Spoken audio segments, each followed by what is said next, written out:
Good afternoon from the Port of Los Angeles. I'm Chelsea Boyd of the Port's Communications team, standing in today for Philip Sanfield. At the helm, as always, is Port of Los Angeles Executive Director Gene Soroka. Good to see you, Gene.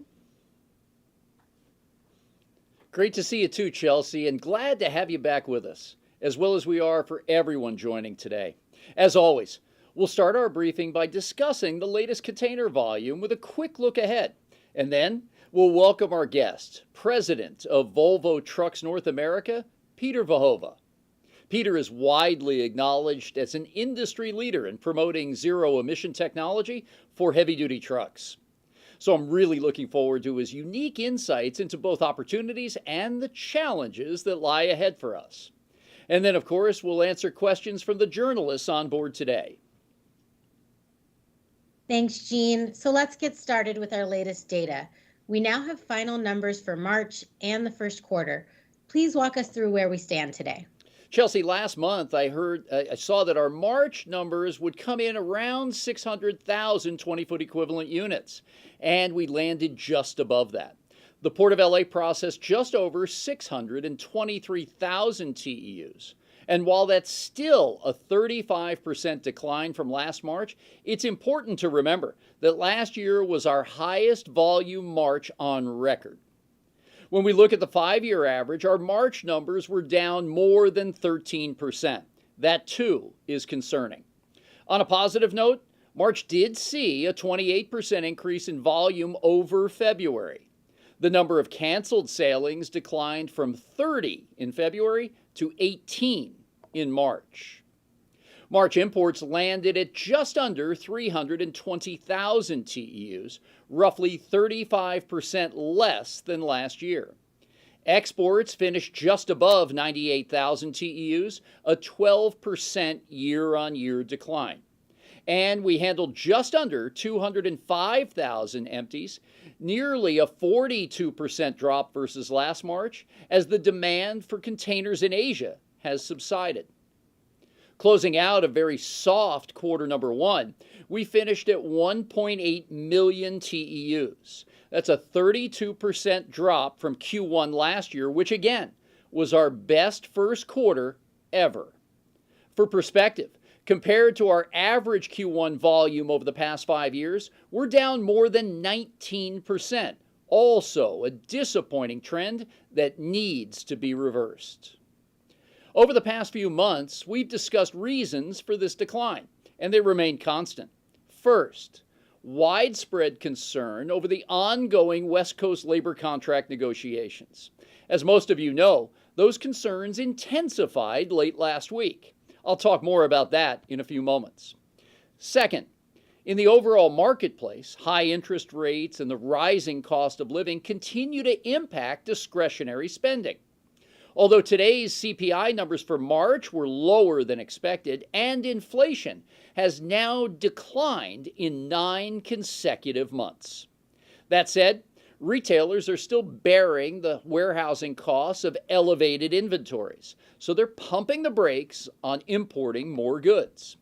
Likewise, in the manufacturing sector, last week, as widely reported, market uncertainties have led to back-to-back factory order declines in both January and February. So in all, Chelsea, our numbers reflect the complex mix of both micro and macroeconomic undercurrents. Still, I continue to believe that there are bright skies ahead as these factors ease over the coming months. Along those lines, Gene, what's your outlook for April and Q2? Chelsea, despite the current headwinds, we're forecasting gradual volume growth from one month to the next. For example, March volume improved over February, and now our preliminary data tells us that April volume will land at nearly 700,000 TEUs, which will be another significant month-over-month gain. Now, of course, in comparison to the monthly records we set during the second quarter of 2022, our numbers will look relatively light through the month of July, at least on face value. But from then on, we're expecting a more traditional peak shipping season with a moderate volume uptick in quarter three, and we'll be ready for it. That's my outlook, Chelsea. Now, before we talk to Peter, I'd like to address last week's pause in cargo operations. The ports of LA and Long Beach saw little movement of goods on last Thursday's nightside and Friday's dayside shifts. On Thursday, the ILW's routine first of the month stop work meeting was held, during which the new president of Local 13, Gary Herrera, was installed, taking over for Ramon Ponce de Leon. The collective bargaining agreement between the union and the employers guarantees these monthly meetings, which are dedicated to addressing the union's proceedings. Friday's first shift also concluded with little work at cargo terminals, and then operations returned to normal on Friday evening. Good Friday typically sees a lower volume of activity during the morning shift, so the impact to operations was relatively minor. However, this situation captured the nation's attention, and rightly so. It's a reminder that a negotiated labor agreement is crucial in our efforts to regain shipper confidence and bring the cargo back to LA. Although we don't have a seat at the bargaining table, we're closely monitoring the situation on a daily basis.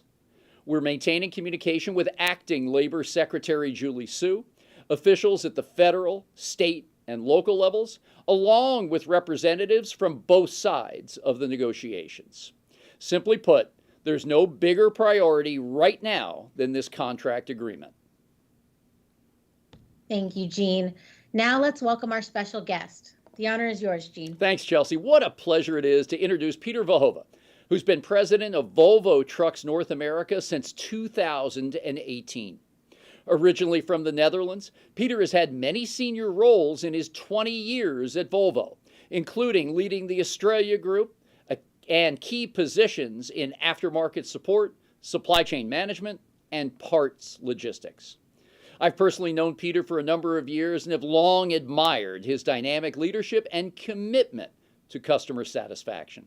Peter, great to have you join us today from Greensboro, North Carolina, home to Volvo Trucks North America. Hey, Gene, very good to it. Thank you very much for having me. Hi, Chelsea. Great to be here. It's an honor and a privilege to be part of your news brief. Peter, let's start with a high-level overview of the truck industry and where it stands today with respect to the development of Class 8 zero-emissions trucks. Well, I would say I could summarize it that it's happening. I mean, it is no longer an idea. It is no longer a concept. It's happening today. The entire industry has taken the idea of zero-emission vehicles very, very seriously. You can basically say that traditional OEMs, but also new entrants, are now in the market with zero-emission vehicles. It's mainly electric, battery electric vehicles. There are other zero-emission vehicles like fuel cell. That's something that will come in a little bit later. But I think right now everybody has a product available. And we see now also the majority of the suppliers not only being able to sell, but also being able to produce, to deliver, and slowly to maintain them. Then everybody has their own setup for that, and we see the uptake then in the industry also happening. It's a new technology, and throughout the process today we'll talk a little bit more about the challenges and the opportunities that we have. But one thing that I think we can all be aware of is that this is happening, and it's going, and it will accelerate in the years to come. Good outline. As you know, Peter, here in Los Angeles, we're doing an array of ZE testing with Volvo and other original equipment manufacturers. What do you think it's going to take for the OEMs to be able to scale up to commercial production? Well, to scale up to commercial production, I think is only one aspect of the whole thing. We need to have the whole industry needs to get ready for that. And if I mean the whole industry, I not only mean the OEMs. We can, if I speak specifically for Volvo, we can scale up relatively easy because we are producing the electric vehicles and the internal combustion engine or diesel vehicles in the same factory on the same line. So that means that we have a fairly easy ramp up or ramp down, depending upon the technology that you're talking about. So the scaling up from an OEM production point of view is, I think, quite frankly, is the least of our worries. What we need to do is, of course, then we also need to have the uptake of our customers, and we'll talk about that later. But Port of Los Angeles is a great example of how you get started with zero emission vehicle transport, Gene. But also then we will need to see a little bit of a push today where it comes to the adaptation. And what I mean with that is that we all know that zero emission vehicles, or specifically battery electric vehicles, are more expensive than diesel vehicles. Right. So today there is a whole array of incentive schemes and grant schemes that help to kind of push and get the acceleration going. So there's different parties in the industry and society at large, almost, I would say, Gene, that need to work together in order to scale up to scale up production. But from an OEM point of view, specifically for us, then Volvo Trucks North America, we're ready to scale up, and we are, by the way, scaling up as we speak. Very encouraging, Peter. In terms of Volvo's journey to ZE, yeah. What early successes and progress have you all seen? So the Volvo group, Volvo Trucks in particular, takes sustainability very, very seriously. We've been working on that since basically 1972, when there was the first ever climate summit in Stockholm. And now recently then we've always been working on our diesel engines, and now recently then we've been working on electric. Actually, that journey started already more than 10 years ago with our Volvo bus operations and electric buses. So we had the opportunity to work together in California with the Port of Los Angeles, with the Port of Long Beach as well, with some of our customers over there like NFI and DHC to participate in one of the largest public-private projects at that moment. It's called the Lights Project, sponsored by CARP, the South Coast Air Quality Monitoring District. It was a $90 million project, and that's where we then, together with you, put 25 electric vehicles on the road. That was to learn, and this was back in 2019, by the way. That was to learn and to see what is the end-to-end impact of a zero emission transport system, right? How do we decarbonize the entire setup? We learned a lot from that, and it led for us specifically, and for Volvo Trucks North America, it led to the fact that we launched our VNR Electric Phase 1, so to speak, in December 2020. That's almost 2.5 years ago. And we specifically decided to come out with a truck that had a range of 150 miles, where you can say, is that enough, yes or no?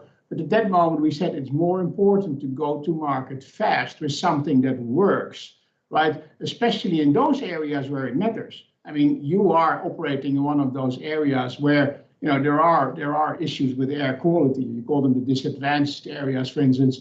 And there you don't need trucks that drive 500 miles. 150 miles is more than enough.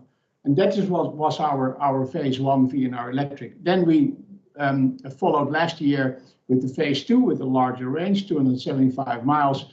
And we see a great uptake. 10 of those trucks, by the way, Gene, as you know, in cooperation with Performance Team, a Maersk company, are now driving for the Port of Los Angeles. There's many more trucks in the Port of electric VNRs in the Port of Los Angeles driving around, but you specifically had this project with Performance Team and ourselves to get 10 of those trucks going right now. We're very encouraged by the uptake. We're very encouraged by the sustainability strategy of many shippers and many haulers or transporters. We see more and more of our customers really wanting to execute on their sustainability strategy to decarbonize their transport systems. So that this and allow me to say that today, if you drive around in California or anywhere else in the world, 1 out of every 2 electric trucks is a Volvo. I had to say it. Fantastic, Peter. And I understand that we have a record number of journalists joining this monthly press conference today. For those who are not regular visitors to the conference, the ports of Long Beach and Los Angeles have 2 huge milestones coming up. By the year 2030, our goal is to have zero emissions cargo handling equipment on all our docks. And by the year 2035, we want to be a zero emissions heavy duty truck port. There are about 5,000 units of cargo handling equipment between the twin ports and about 20,000 trucks that are registered to do business here at the Southern California Port Complex. So this is a huge endeavor, and why companies like Volvo and Peter's leadership are so greatly needed as we advance this technology. Really, really important work. Peter, last question from my side.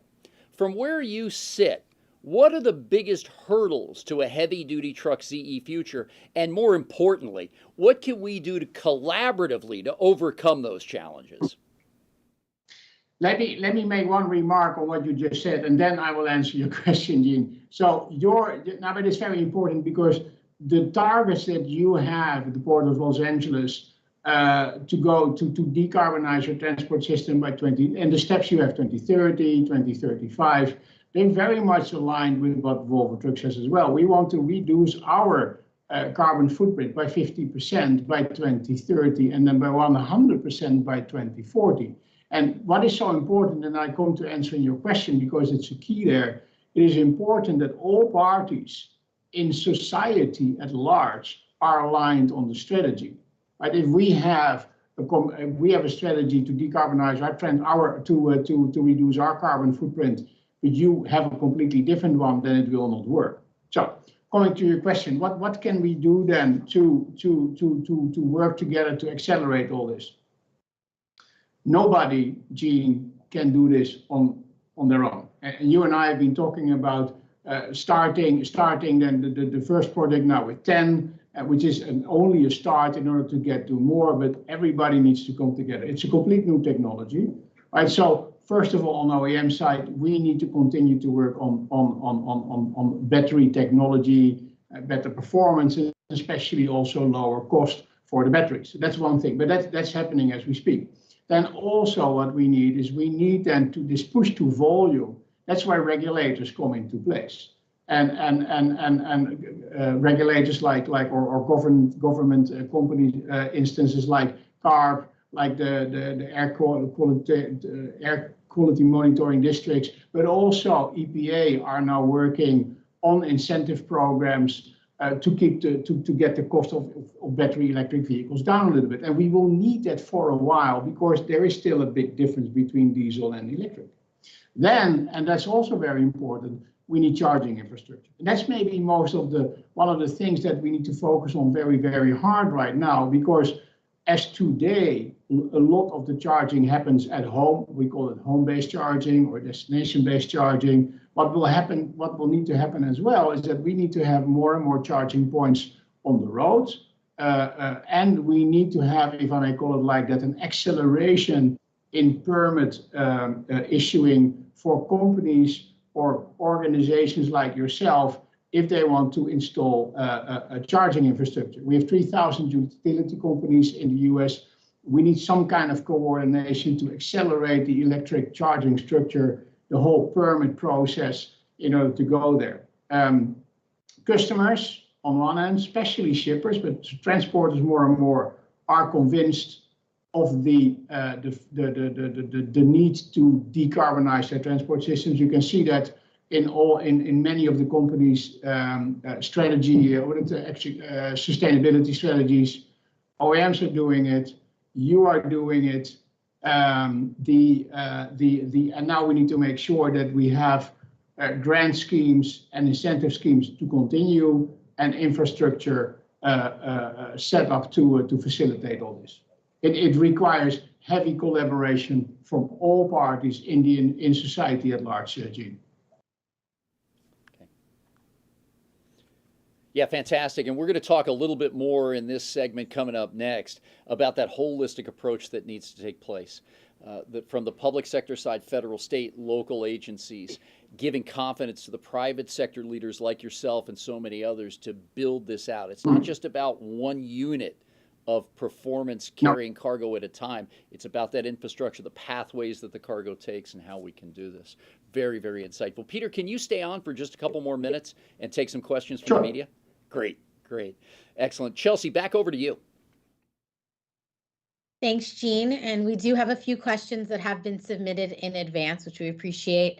But just as a reminder, if you'd like to ask a question now, please use the Q&A box below and make sure when you do that you include your name and affiliation. So Jean, our first question is for you. It comes from Tomer Rainin at Lloyd's List. Tomer asks, what are some specific policy changes you believe need to happen to boost California port's competitiveness? And what is the Port of LA doing to bring about those changes? Tomer, thanks for joining. And let me make one qualifying statement. I don't want to roll back anything we've done so far, especially on the environmental side, as well as from our workers' rights end of our business. But there are three specific areas that we are championing and we need to get right to be competitive in the future on the policy side of our business. First, funding. Never have we been aligned in a generation at the federal, state, and local level on funding for infrastructure and specifically ports. The Infrastructure Investment and Jobs Act, the Inflation Reduction Act, California Governor Gavin Newsom's budget in support of his 11 municipal ports. That's all in line. But what we've got to do is make sure that we move to the head of the class on the funding opportunities. I went to Washington a couple of weeks ago to meet with former New Orleans Mayor Mitch Landrieu, who's in charge of all infrastructure for the president. I then met with Secretary Pete Buttigieg of the Department of Transportation and Deputy Secretary Polly Trottenberg. My message to them was very simple. I want to learn how to be a better federal partner. I want to make sure that we're filling out applications for grants that go to the front of the class, that make us the port of choice. I've said many times, we've been left behind on funding opportunities before. That's got to be in the past. We've got to attack now what's available and make sure we take the lessons learned during COVID, where those bottlenecks happened, where things were not as efficient as they should have been, and apply those to infrastructure, both bricks and mortar as well as digital. And along with all this, we've got to make sure we're aligned, federal, state, local level, on the funding priorities. If we get this piece right, the private sector will follow with investment. Second, we need a comprehensive approach to ZE transition. This all starts with the state of California. We're out there showing our outsized responsibility. It's not just about building one unit at a time or putting one charging station in. The ports represent about 10% of highway miles driven by heavy-duty trucks in the state. We're a piece, but we're a very visible piece. We can lead by example here. There's a reason you don't see gas stations at the Port of LA. It's because this was meant to be a transit facility. The infrastructure play here, the formula, is going to be very sophisticated. As Peter just stated, where those trucks come to rest, where they're driving to and from, and how best we can accelerate the technology to give confidence to that driving community and their owners that they'll be able to charge and fuel up where and when needed. Again, it's not just about the heavy-duty trucks. Our goals to reach in 2030 and 2035 include the cargo handling equipment, the ships, the locomotives, the watercraft that work in and out of this harbor. All of this is extremely important, but it's got to be led top-down, comprehensive across the state, and then developing throughout the region with member states, etc. Thirdly, we need to build bigger and wider coalitions. Response cannot be just on a crisis or emergency basis. We've got to have policymakers with us all the way, and that takes work from our side, making sure we're engaging. They're up to speed on all these important issues and driving requests as to how they can help. Please remember that here in the state of California, 30% of all working citizens are in the transportation sector. We've got to begin punching at and above our weight. And these ongoing relationships will help us with better coordination with policymakers. We can create widespread understanding on why they're investing in an elite workforce. And this was never more evident than several Fridays back when we had our big check event here at the Port of Los Angeles for the nation's first ever goods movement training campus. Governor Newsom invested $110 million over the next 3 years to get this campus up and running, from the bricks and mortar to attracting, retaining, and keeping a great workforce for the future. This industry will also take us to the future. Again, if we can keep pace with market growth, Simply put, that means more jobs and economic equity for our workforce so we can do all these things we want to in the areas of environmental sustainability and workforce careers development. Appreciate it, Tomar. Thanks for joining today. Thanks, Gene. Peter, our next question is for you. It comes from Lisa Bartline at Reuters. Lisa asks, will any of the medium and heavy-duty electric truck chargers being built under the Pilot Volvo partnership be in locations that could be used by port truck drivers at major ports, especially LA and Long Beach? Thank you for that question. To talk a little bit about the partnership with Pilot Flying J and Volvo is that we recognized relatively early that charging infrastructure will be an issue, and we wanted to help.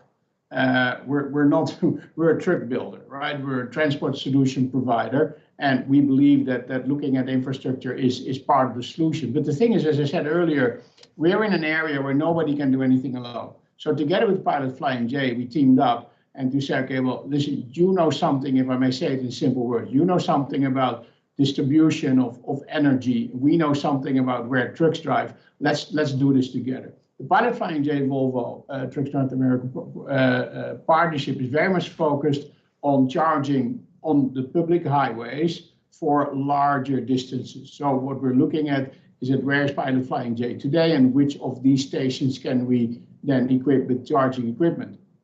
It was not initially focused on the Port of LA or the Port of Long Beach. Then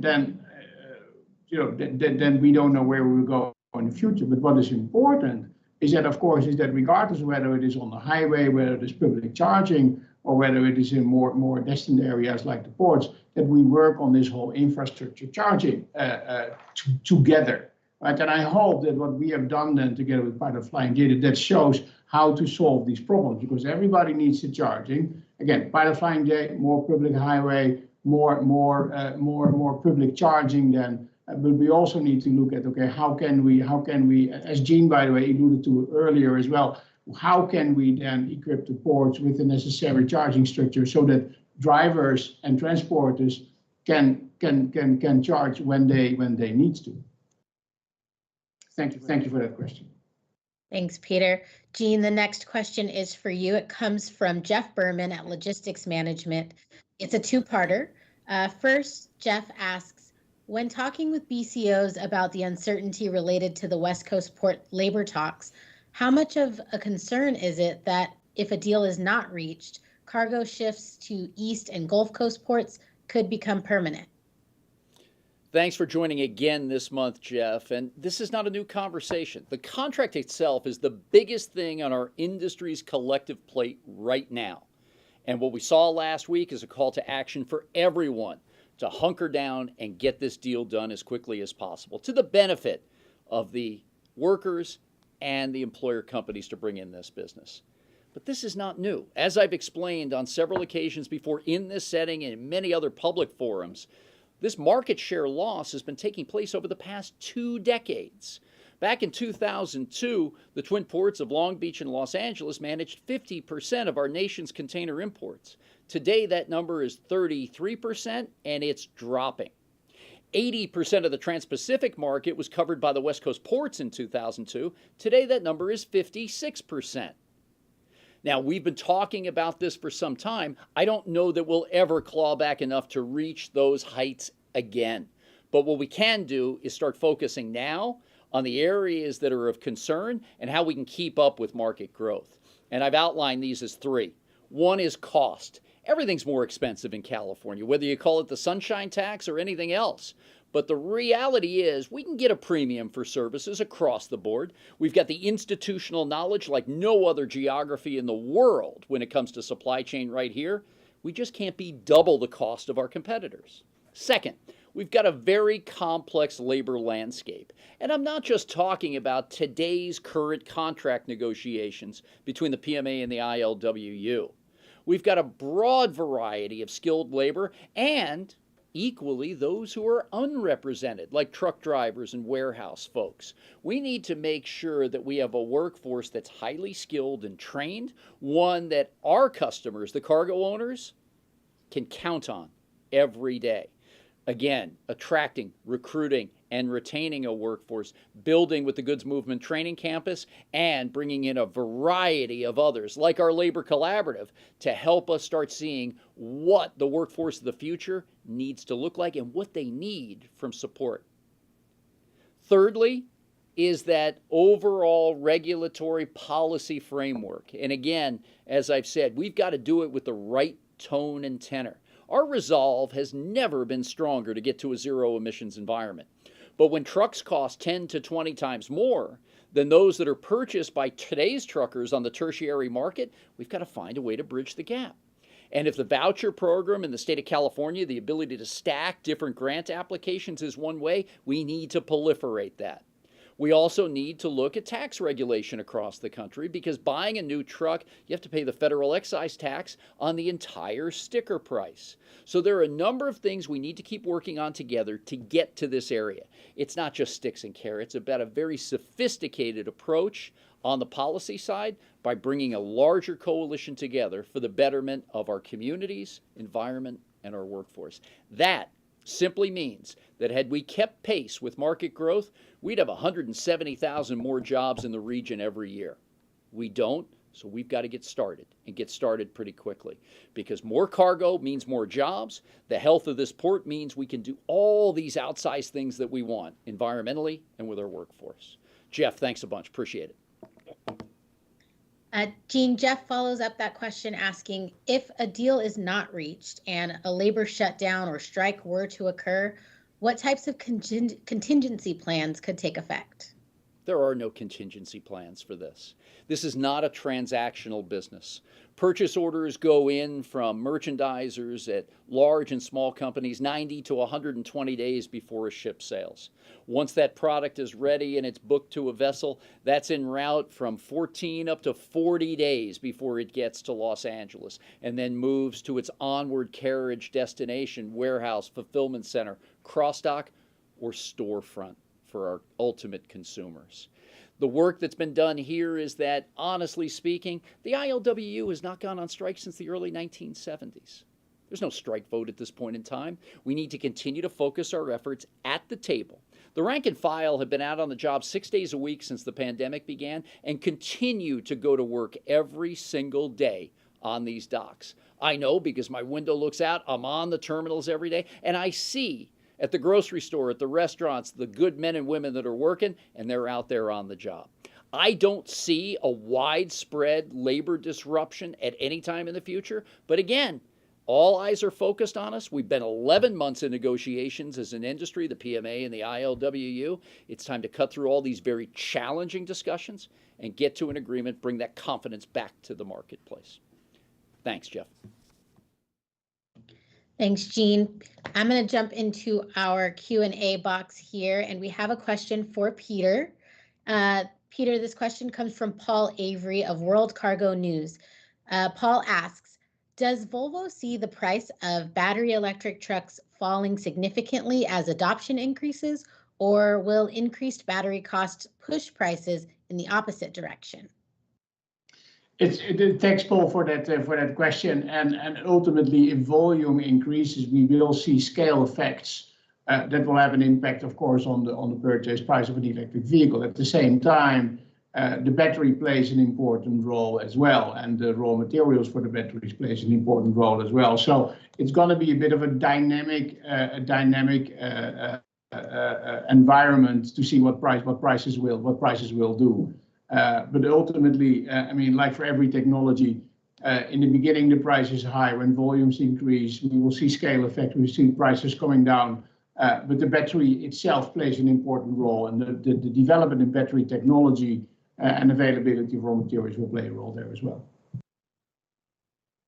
Thanks, Peter. We have another question from our Q&A box. This one is for Peter and Jean, if you have anything to add to this as well. This comes from Sarah Zimmerman from Supply Chain Dive. Sarah asks, what is your reaction to the EPA's new emission rules announced today, which will require more ZE trucks and vehicles over the next 10 years? Can Volvo scale production to meet the challenge? So that's a very, Sarah, thank you for that question. And we are always complying with emission regulations. Yeah, Sarah, thanks for joining again today. Two things. One, California received the waiver from the EPA in order to advance our work on passenger vehicles, public transit, light, medium, and heavy duty trucks. And for us, what it shows is that by the year 2035, 40% of all the heavy duty trucks sold in California need to be of zero emissions capability. That's huge for us too. Second, what we saw come out, President Biden's most aggressive move yet on passenger vehicles with a mile marker of year 2032. So we're excited. And again, as we've said, and the theme of this discussion with Peter all morning long has been, or all afternoon long has been, we cannot do this alone. As a leading original equipment manufacturer, the largest port in the country, and so many other partners that have come to the table with us, this is just one more piece to an obviously long and complex equation that can only be beneficial along this journey. Thanks, Sarah. Peter, we've had a few questions come in regarding hydrogen as a potential power source for heavy-duty trucks and cargo equipment. What's your take on the benefits of different ZE models, including hydrogen? Well, the journey to zero emission vehicles, as I said earlier, right? We want to reduce our carbon footprint by 2030 by 35% for the group, and then 100% in 2040. That will be a combination of technologies. Battery electric vehicle will play a role and will continue to play a role, but then hydrogen can play a role in different ways. We know what we call them fuel cell electric vehicles. That's hydrogen used as a generator for electricity. That will play a role. But we will also see internal combustion engines still, but then with fossil-free fuels. Hydrogen could be one of those as well. So it will play a role. But what we see, and I think that's important to remember, is that in the future it will not be just one technology. It will be a multitude of different technologies that all together will drive the decarbonization of the transport system. Thanks, Peter. And lastly, Jean, you spoke earlier about your recent trip to Washington in order to push for more infrastructure dollars. Could you tell us a bit more about who you met with, what your message was, and do you think it will help move more dollars to Los Angeles? Yeah, Chelsea, this was a great trip, and it was the confluence of a number of events. The Los Angeles Area Chamber of Commerce, headed by CEO and friend Maria Salinas, took their annual journey out to Washington to meet with policymakers, elected officials, agencies, and other folks that can really help us here in LA on the business and economic side. That was also combined with the American Association of Port Authorities annual meeting, the California Association of Port Authorities meetings, and our own that we peeled off to do ourselves. I think I mentioned that I met with Mayor Landrieu, the head of infrastructure, and being from New Orleans, that was a great treat for me originally. Also meeting with our friend Secretary Buttigieg, Deputy Secretary Trottenberg, and a whole host of other officials. The Los Angeles Business Council, headed by Mary Leslie, hosted a dinner on our first night in town to bring the California delegation and future Senate candidates together for discussions on all things business in Los Angeles. So once again, it was truly special. Came back late Wednesday night, slept fast, and joined our Harbor Commission meeting on Thursday morning. But David Libatique, Artie Mandel, Eric Martel, and others really helped continue those conversations for the balance of the week. And as I mentioned, I didn't want to just go to Washington with hat in hand. Yes, we have been lagging when it comes to federal and state investment in the past, but we got to put that to the side. It's about being a better partner in Washington and Sacramento. How do we fulfill our obligations to inform our policymakers and elected officials? Equally as important, the evaluators of these grants and how that money is pushed out the door. We want to make sure we're front of mind to the people that are appropriating these dollars to put it to the best and highest use for the American taxpayer. And it's in our opinion that all roads lead to Los Angeles. Back to you, Chelsea. Jean, we did have one more question come into the Q&A box that I want to get in here. This is from Greg Miller. Greg asks, have you communicated with the Biden administration since the events of last week? If so, what was their reaction? What do you see in terms of their involvement in the negotiations going forward? Greg, thanks for joining again. Greg, thank you for joining again. Communication has been daily, hourly, within the hour, by the minute. And I think across the cabinet level, from those we interface with, I mentioned specifically Acting Labor Secretary Julie Su, morning, noon, and night, she's on the phone with us. Our team here, including Aveen Sharma, so many others, we're keeping up with her staff who have particular interest and knowledge in this area of West Coast ports, our dock workers, associated members, and the Pacific Maritime Association. I've been very pleased with the engagement at the cabinet level, as I've said before, and since the events of last week, nothing has changed in that area. They're on us real quick. We have the ability to connect as fast as we need, keeping updates and information flowing. Their reaction is just like I've presented to you here today. We need to keep both sides at the table, encouraging them, allowing the collective bargaining process to work as it was designed as our national law, and still get to a deal as quickly as we can. You know, these dock workers I talk about that have been on the job, the rank and file, I'm sure many of them are frustrated too. They share that with me. This contract negotiation's been going on about as long as it ever has. And folks want to see a resolution. They want to put this thing to rest so we can focus on what we do best: earning cargo, moving it through the system, and creating jobs and economic benefit. As you've heard from Peter Volvo today, we've got a lot of work ahead of us on zero emissions technology.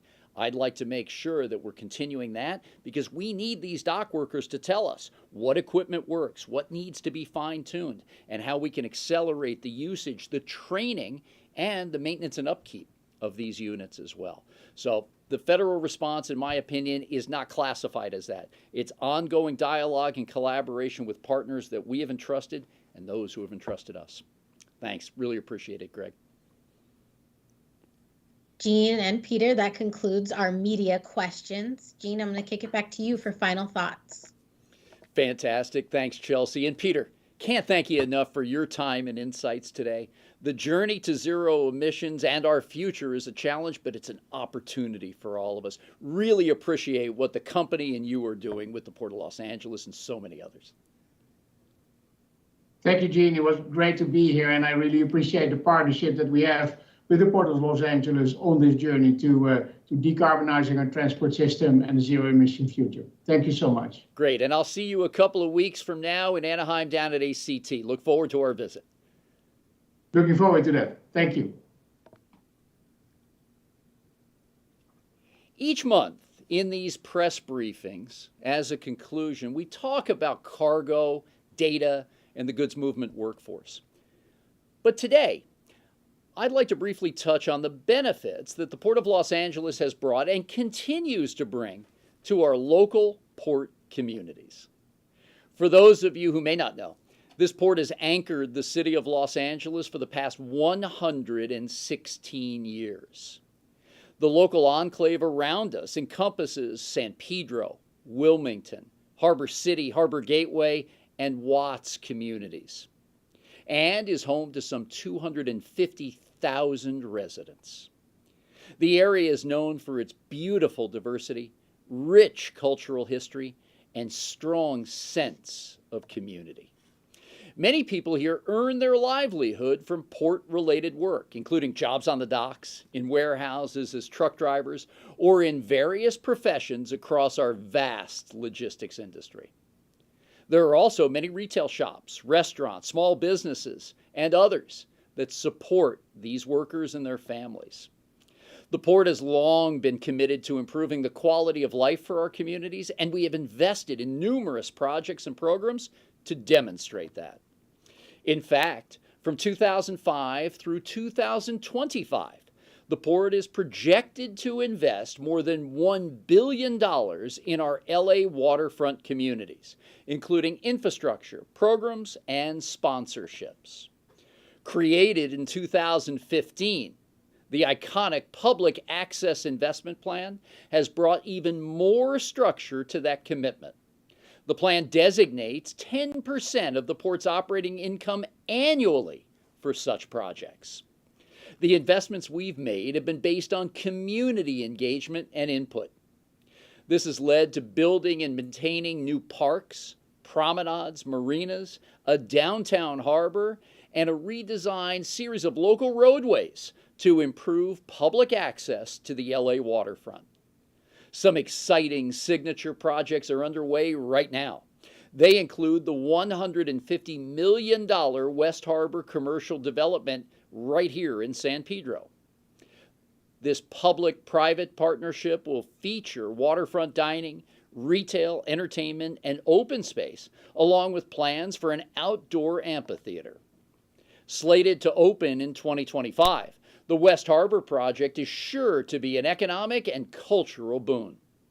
The development is an example of some of the many ways we're investing in our port communities and our collective future.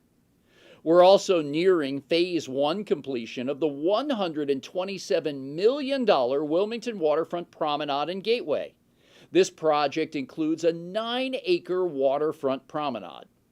The location is situated on one of the first commercial vessel landings here in the San Pedro Bay, built by Phineas Banning in the mid-1800s. The Wilmington Waterfront Promenade opens this August.